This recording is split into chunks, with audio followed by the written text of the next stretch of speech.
Salut tout le monde, j'espère que vous allez bien. Aujourd'hui, on va parler d'un sujet un tant soit peu bizarre, d'accord, qui concerne notre imaginaire. Et il est tellement bizarre qu'en fait, on n'en parle pas, mais je sais que bon nombre d'entre nous le faisons, d'accord. Donc hier, j'étais au téléphone avec une amie, d'ailleurs ça a duré un peu plus de 2 heures, et on se racontait un des scénarios qu'on s'imaginait. Donc, on est tous les deux célibataires et on a des envies, des choses comme ça, et on stimule notre imaginaire en s'inventant des scénarios. Je sais qu'on n'est pas les seuls à le faire. Si je le fais, elle le fait. Je sais que bon nombre d'entre nous le faisons. Sauf qu'on n'en parle pas, c'est gênant, d'accord? Donc moi, je lui raconte un scénario que je me suis imaginé dans ma tête avant-hier. Et elle me raconte le sien.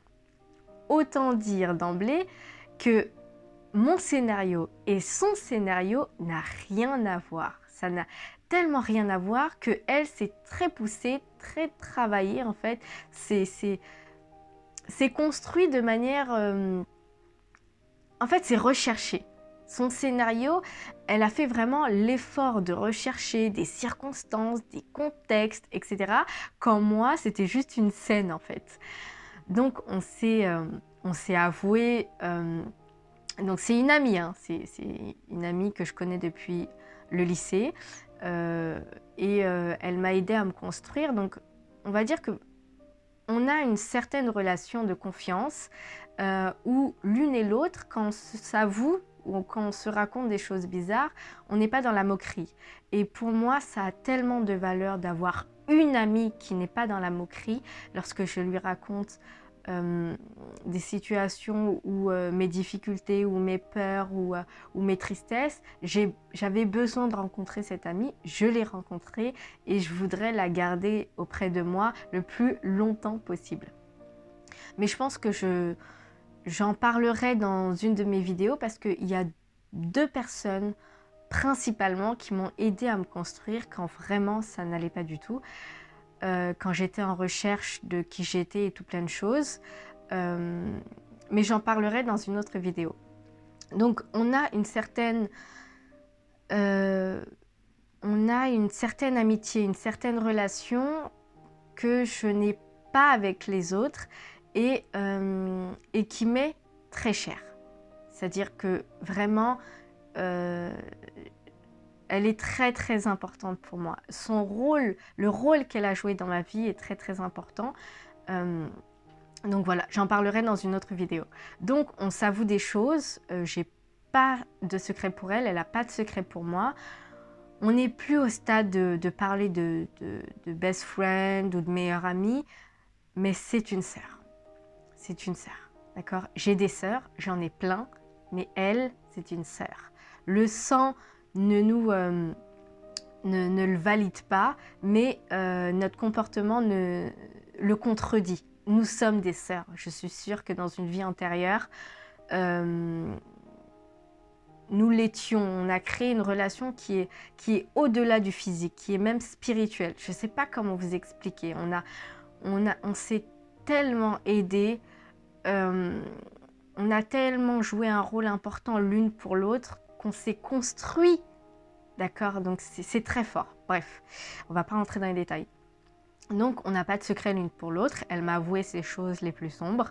Je lui ai avoué également mes angoisses et tout plein de choses. Donc, quand on sort, quand on se raconte, si vous voulez, ce genre de choses, on en rigole parce que la conversation, elle est bizarre.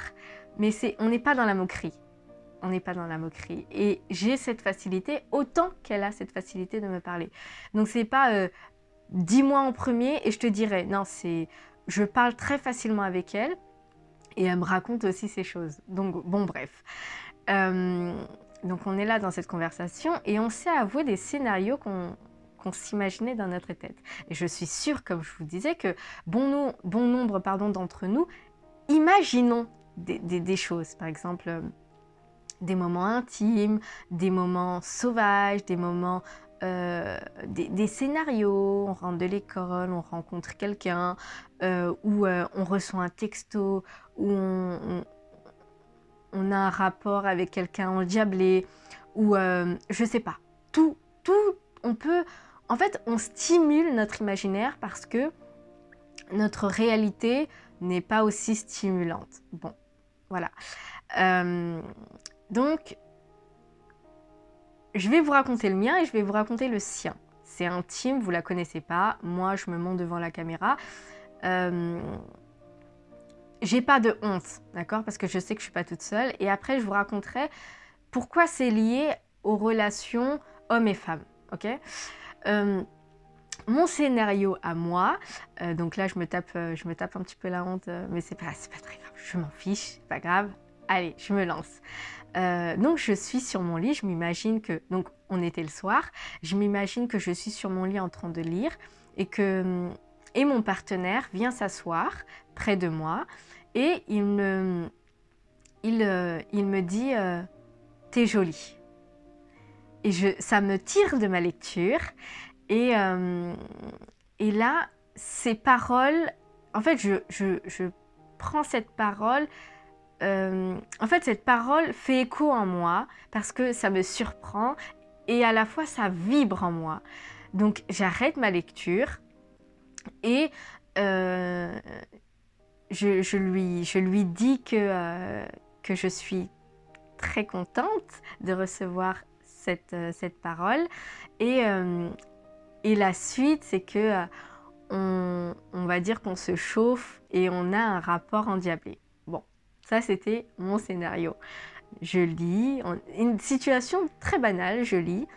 Il me tire de ma lecture en me disant que je suis jolie et ça éveille en moi, ça fait ressortir en moi ce côté un petit peu de tigresse. Ça me fait plaisir, je me sens valorisée, je me sens puissante, je me sens désirée à travers cette simple parole finalement qui n'est en fait... Ça dépend des contextes, mais là on était le soir, etc. Et là, du coup, on se jette un petit peu l'un sur l'autre, mais en fait c'est moi plutôt qui va vers lui et qui lui fait plein de papouilles, je le chauffe, etc. Et après on a ce rapport intime, fort, puissant.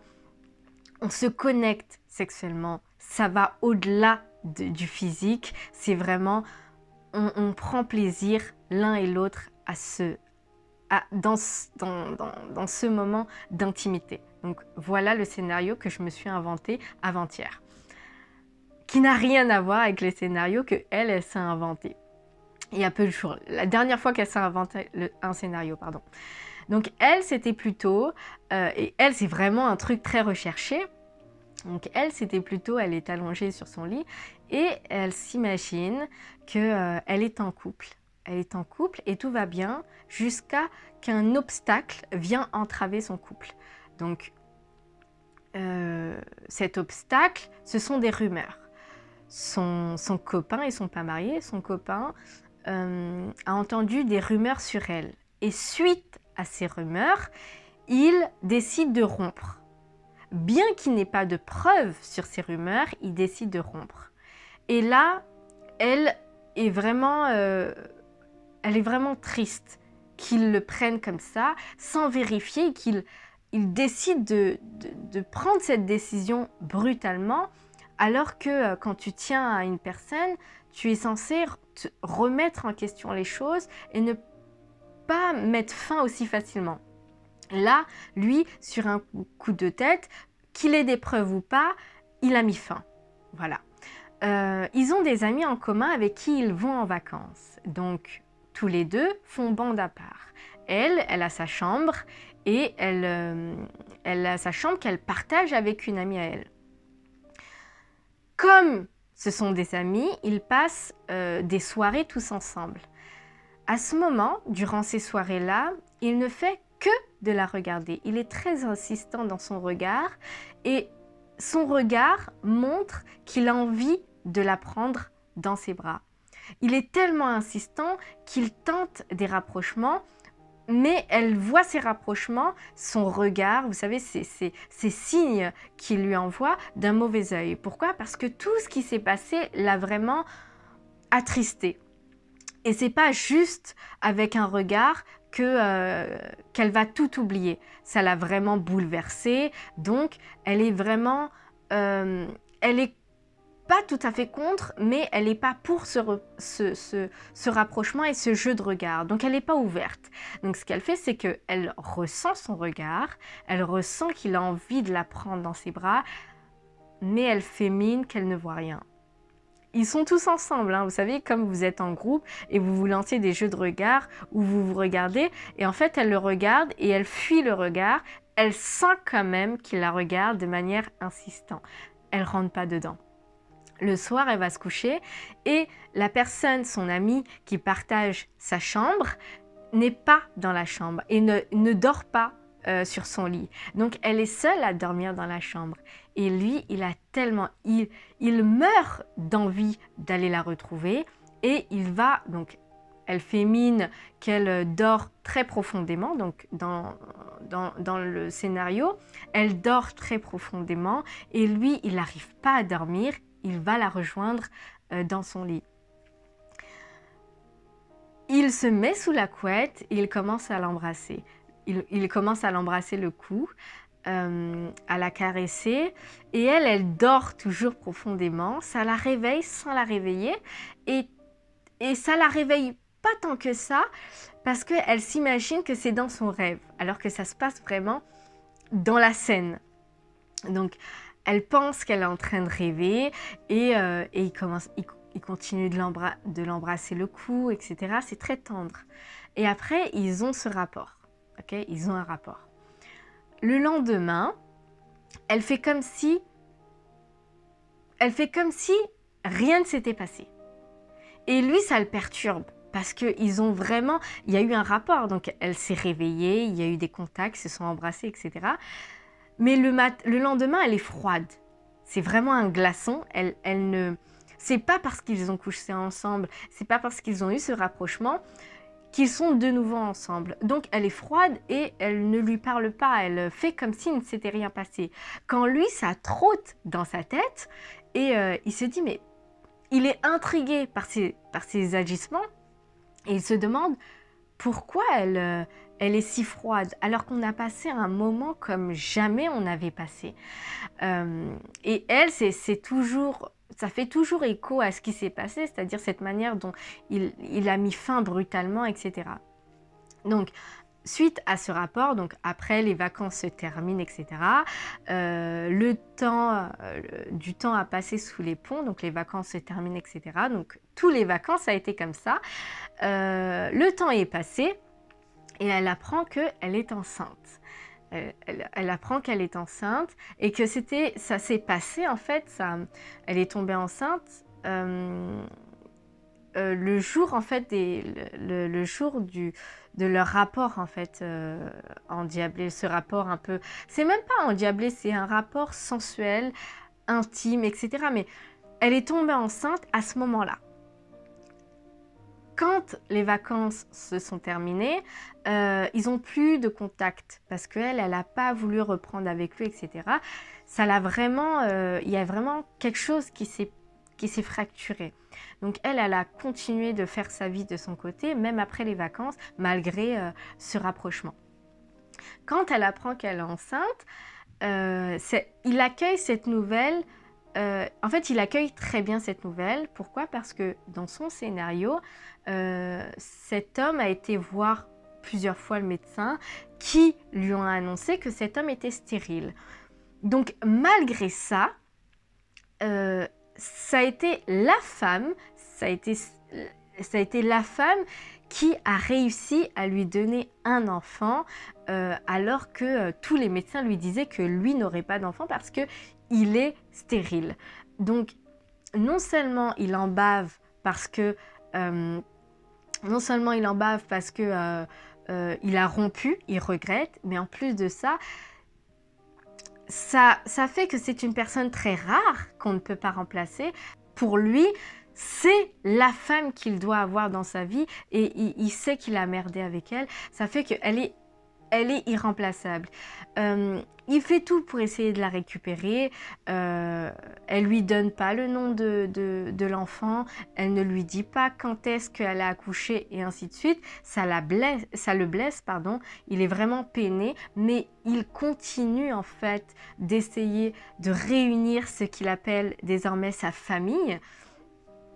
Et voilà, elle est attendrie et elle décide de lui donner une seconde chance.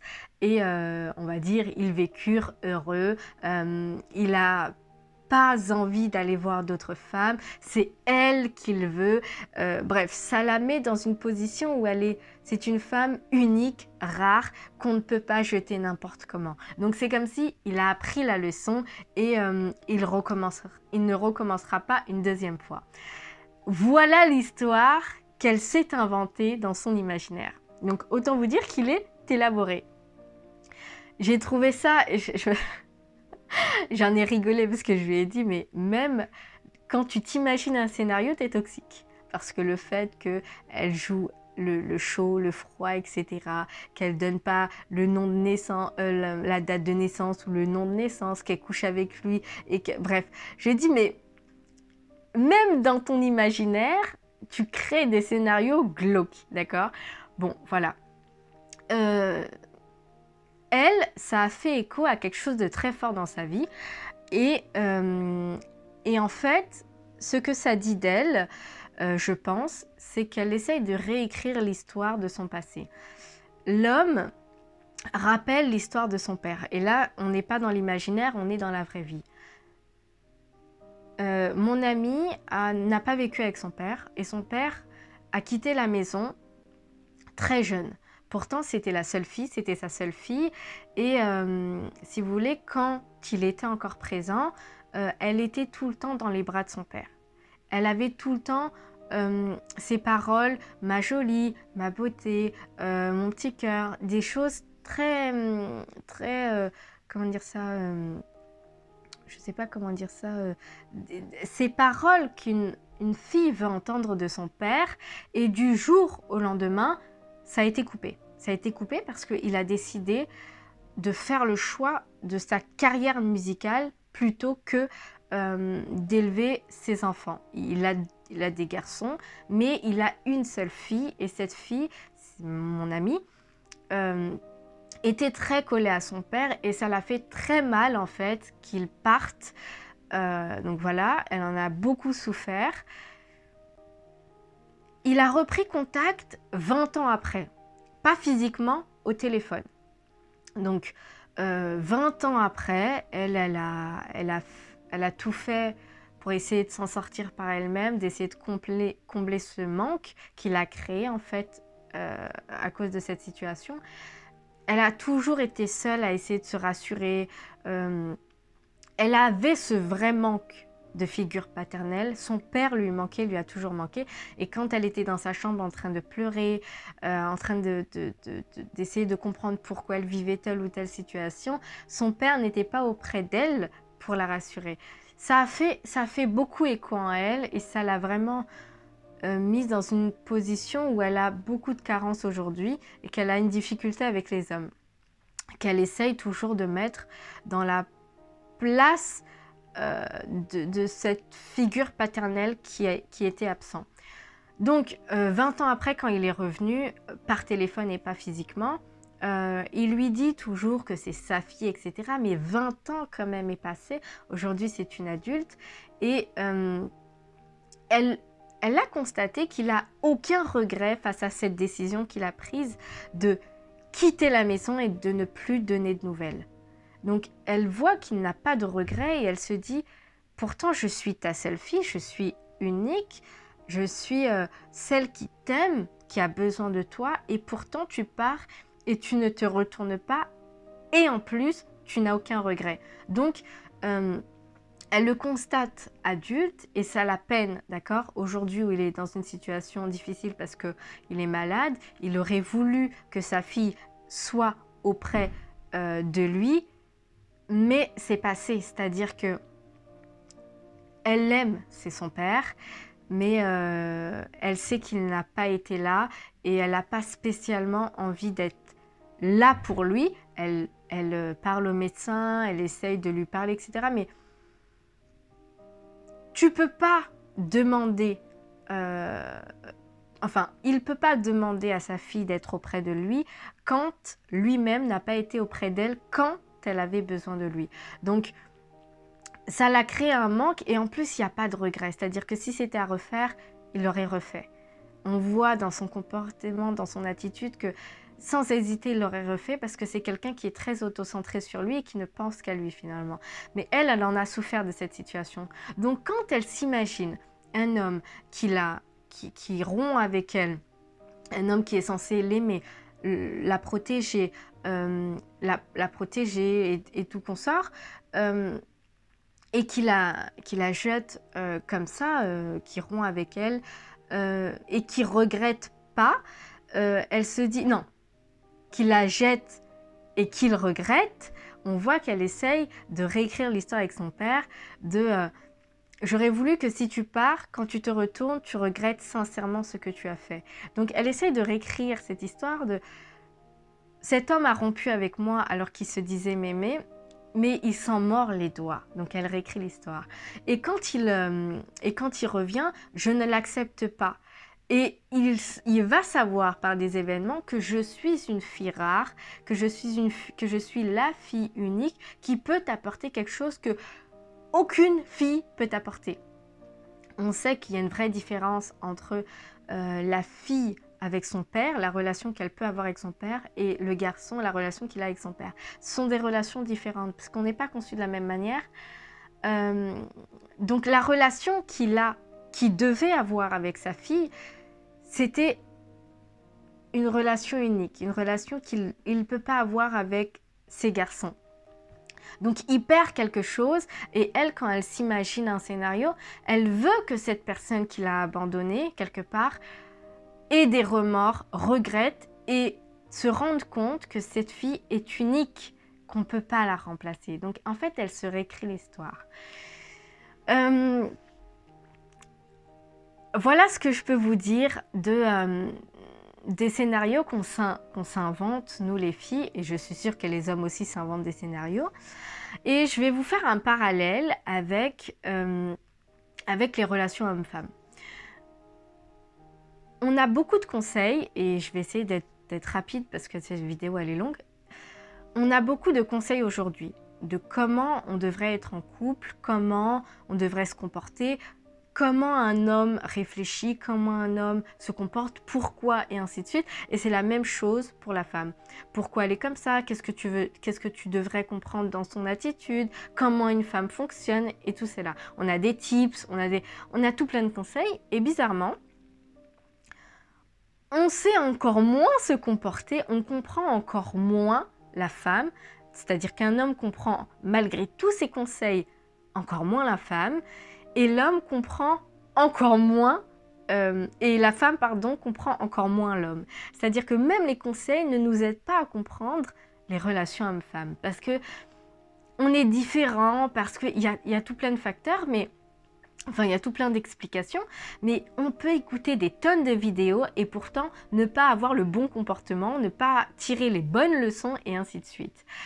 Ce qu'il faut comprendre, c'est que, comme je l'ai compris par exemple pour un homme, d'ailleurs je l'ai compris que très récemment, le fait que par exemple un homme éjacule, ça ne veut pas dire qu'il a joui.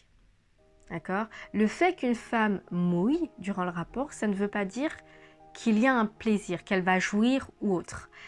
L'homme, quand il éjacule, c'est mécanique. Donc, il y a quand même un travail à faire dans l'excitation, dans le rapport, dans un jeu, une atmosphère à mettre en place pour avoir un rapport sexuel, pour se connecter l'un à l'autre. Et c'est la même chose pour la femme. Mais la femme, il y a quelque chose en plus. La femme, il faut comprendre que nous, on est très dans notre tête. Je ne sais pas comment dire ça. On est beaucoup dans l'imaginaire. On a besoin de déverrouiller ce cadenas mental pour atteindre l'osmose lorsqu'on a un rapport. Ce que les hommes ne comprennent pas, c'est que c'est pas parce que tu peux avoir un bon physique, un bon engin, avoir la bonne taille, mettre la musique, faire une voix douce. Si cette femme a des barrières mentales durant le rapport, elle n'arrivera pas à atteindre l'extase en fait. Elle n'arrivera pas à se connecter pleinement durant votre...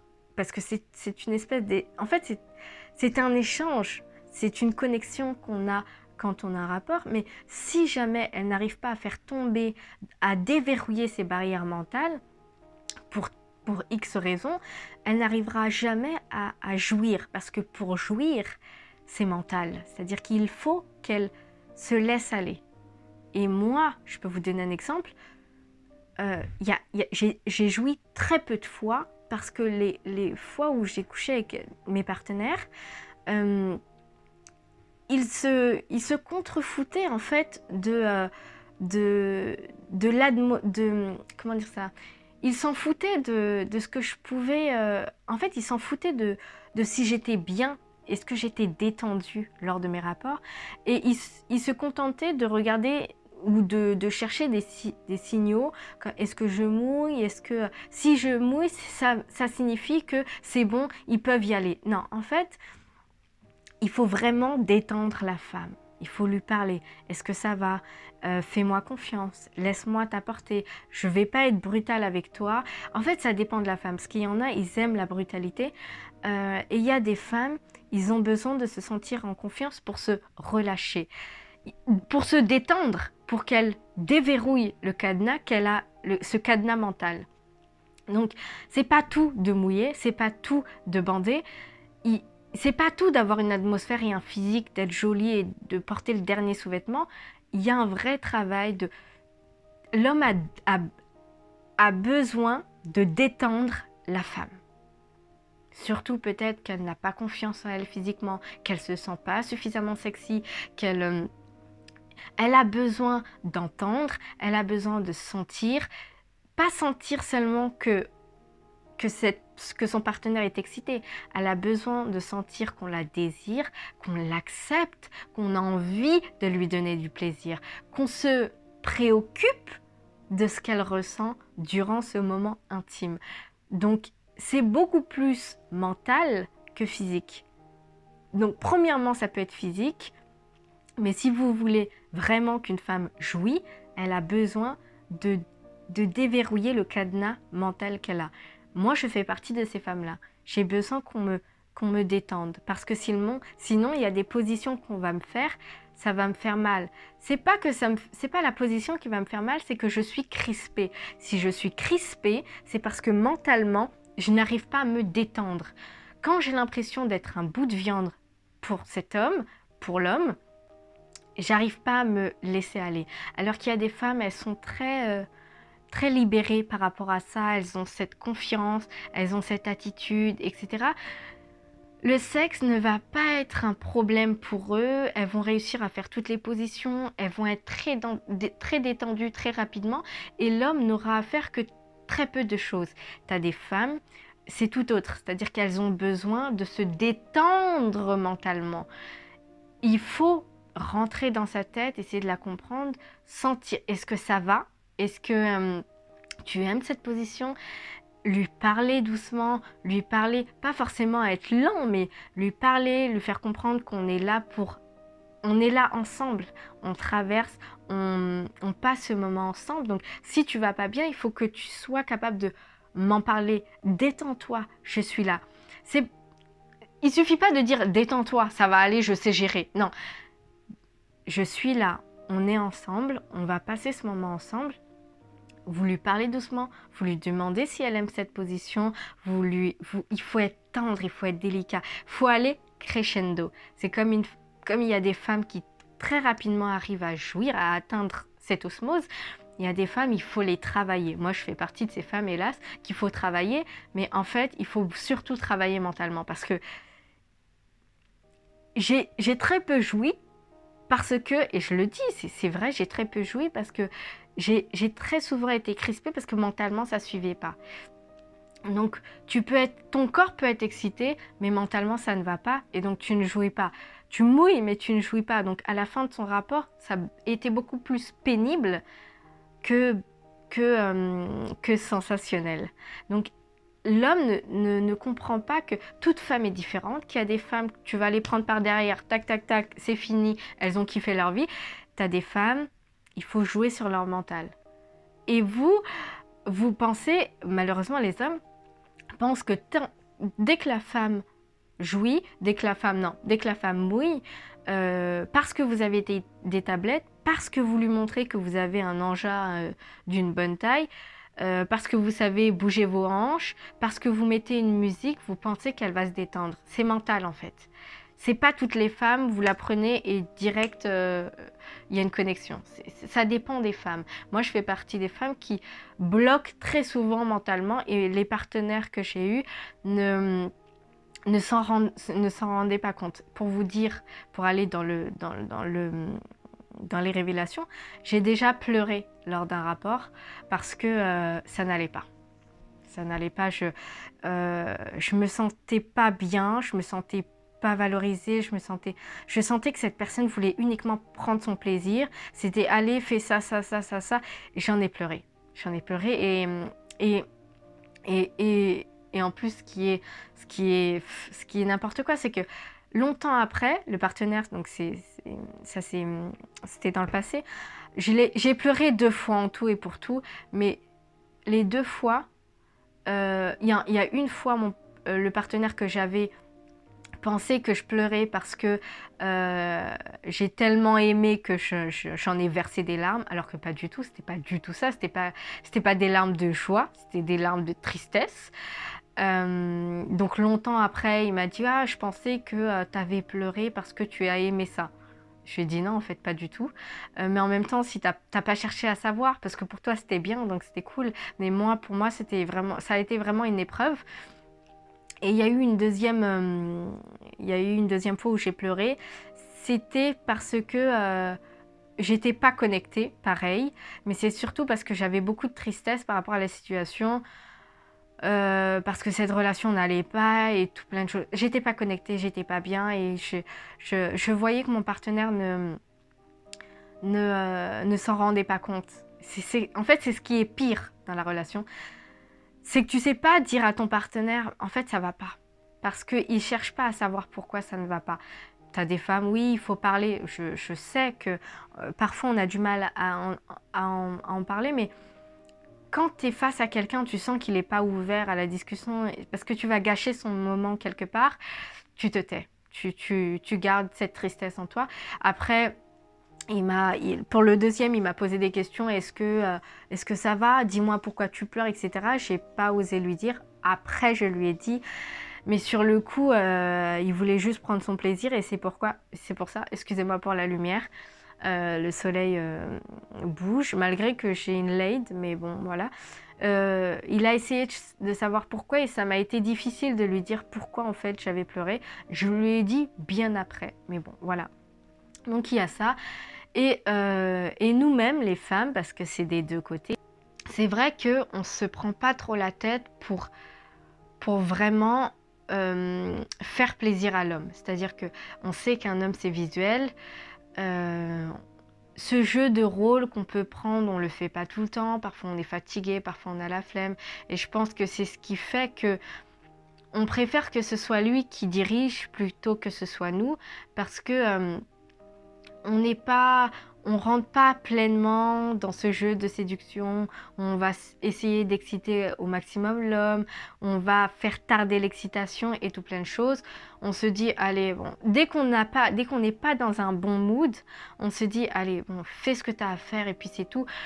Voilà, il y a les deux situations. On se prend pas plus la tête parce qu'on prend pas assez d'initiative, c'est ce que les hommes peuvent nous reprocher. Mais moi, je pense que c'est un tout.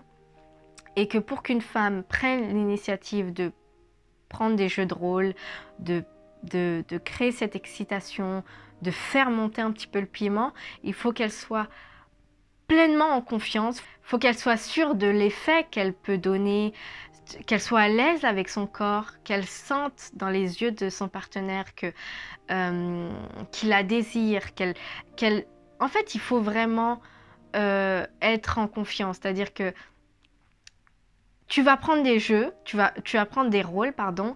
Tu veux pas que derrière, ce soit un homme immature qui se dise « Regarde, j'ai vu comment tu te comportais quand on était en intimité. » On ait confiance en notre partenaire qu'il va pas l'utiliser contre nous. On va prendre certains jeux de rôle, on va dire certaines choses. On ne veut pas qu'en dehors de cette intimité, vous nous traitiez comme des filles des filles de joie. On peut prendre des rôles, mais on veut quand même être respecté en dehors de ça. Mais donc, il faut que notre partenaire soit très mûr mentalement, nous mette en confiance, ne pense pas qu'à lui et nous mette... il faut vraiment qu'il nous désire et qu'il nous... Je sais pas, il y a vraiment une atmosphère, il y a vraiment quelque chose de mental à installer, déverrouiller des cadenas, parce que le tout, ce n'est pas d'être excité et de savoir faire toutes les positions du Kama Sutra. Donc, ce que j'ai voulu vous partager dans cette vidéo, c'est que les femmes, on est beaucoup mentales. On aime s'inventer des scénarios pour pimenter notre réalité. Peut-être parce qu'avec notre partenaire, c'est un peu boring. Peut-être parce qu'on est célibataire, comme moi. C'est pas grave d'être célibataire, mais on aime un petit peu stimuler notre imaginaire, ça stimule notre corps, ça nous donne des envies, des idées et ainsi de suite. Et on se sent bien avec ça. Donc, il ne faut pas avoir honte. Déjà parce que je sais qu'il y a beaucoup de personnes qui le font. Et de deux, comprendre que les femmes, on est beaucoup mentales.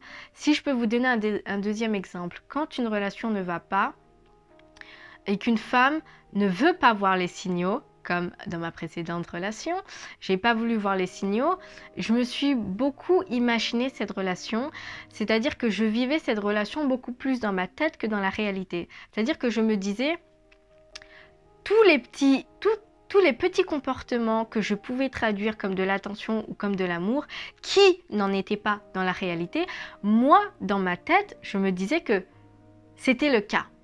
Pourquoi? Parce que j'avais besoin de me nourrir de quelque chose, mais il fallait que je l'invente parce que dans la réalité, je ne l'avais pas.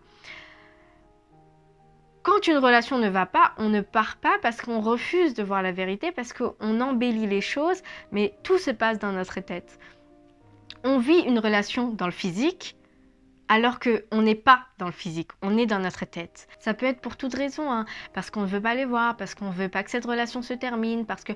Donc, on vit cette relation beaucoup plus dans notre tête que dans la réalité, et ça fait qu'on arrive à tenir dans une relation qui n'est pas une bonne relation, qui ne nous avantage pas, ou avec qui on n'est pas fait, parce qu'on n'est pas dans la réalité, tout simplement, et qu'on est beaucoup plus dans notre tête. Et c'est comme ça qu'on arrive finalement à se faire même manipuler. Les signaux, on est censé les voir, mais quand on n'a pas envie, on vit la relation beaucoup plus dans la tête que dans la réalité. Si vous voulez mettre à l'aise une femme, essayez de voir si elle est bien déjà, si elle est à l'aise, si elle a confiance en elle, et si elle n'a pas confiance en elle, c'est un travail mental. C'est-à-dire que si vous la trouvez bien, il faut que vous arriviez à déverrouiller les cadenas qu'elle a dans la tête, sur son physique, sur qui elle est, sur la femme qu'elle est pour vous, qui elle représente et tout plein de choses. Parce que ça va lui permettre d'être beaucoup plus à l'aise, détendue, relâchée, prendre confiance en elle et prendre des initiatives, faire des jeux de rôle, s'habiller sexy parce qu'elle a envie de vous plaire, parce que vous la complimentez, parce que vous la mettez à l'aise et ainsi de suite. Elle prend confiance en elle beaucoup dans le regard de l'autre. Donc, c'est vraiment mental pour nous les femmes. C'est tout pour cette vidéo. Dites-moi en commentaire si vous aussi, vous êtes déjà imaginé des scénarios. Il n'y a pas de honte à avoir pour ça. Et pour les hommes, dites-moi en commentaire si vous arrivez à détendre une femme qui a beaucoup de barrières mentales. Parce que vous vous en rendez pas compte, mais vous faites très peu jouir les femmes. C'est une vérité qu'on ne vous dira pas. Vous pensez que parce qu'elle est fatiguée, elle a pris plaisir. En réalité, elle est fatiguée de vous avoir supporté. Je vous fais de gros bisous et j'attends vos commentaires. Bye bye!